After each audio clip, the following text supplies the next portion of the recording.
So when you tell boss you need treatment, what did boss say?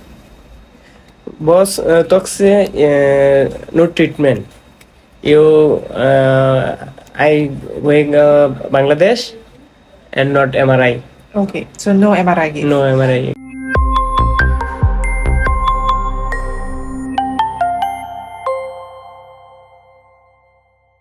On the issue of medical care for migrant workers, what, in your opinion, has been the biggest change over the last 20 years?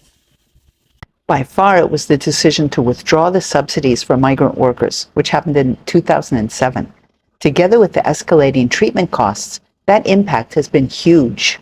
Yes, it has been huge. It affects not only workers, but also employers as well, because our laws make them responsible for a large part of such costs. I see. How does this problem present among workers who come to TWC2? We get a steady stream of workers appealing to us because they're having trouble getting the medical care that they need. Yes, a typical case would be when the doctor asks them for an MRI or has told them that surgery is necessary. For costly procedures like these, the hospitals want letters of guarantee from employers before they will go ahead with the procedures. Exactly.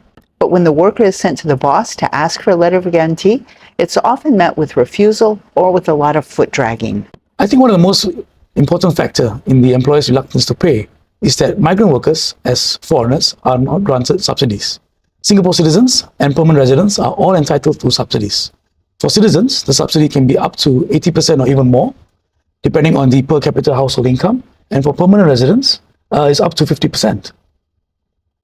What you see here is a cost estimate from a hospital for a worker's operation and a 5-day stay in a ward.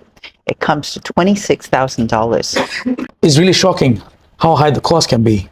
It's no surprise when employees see the estimated cost of surgeries or medical tests, they naturally balk at the huge sums. These are really huge costs, but isn't it mandatory for employers to buy medical insurance for their employees?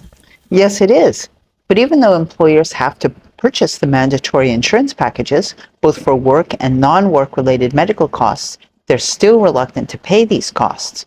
That's because they're afraid that the costs may exceed the insurance limits or that the insurance premiums will increase.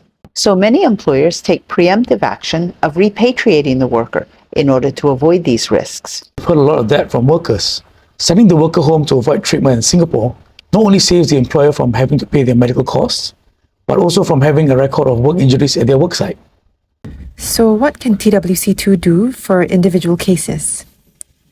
We try to find out from the doctor whether the procedure is medically necessary. If it is, the employer has no choice, the treatment must be paid for. We escalate such cases to MOM to ensure that the employer does not evade responsibility. But even then, it often takes time to get the employer to issue a letter of guarantee. It can be frustrating because these delays have consequences. You know, broken bones may not fuse properly if the surgery isn't carried out immediately to align them. Injuries aren't treated correctly, the workers might then be physically disabled. The delay would have caused the disability.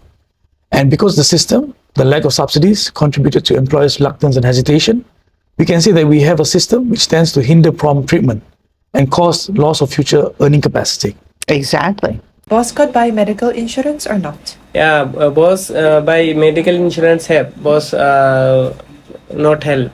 Don't want to use? Yeah, do not use.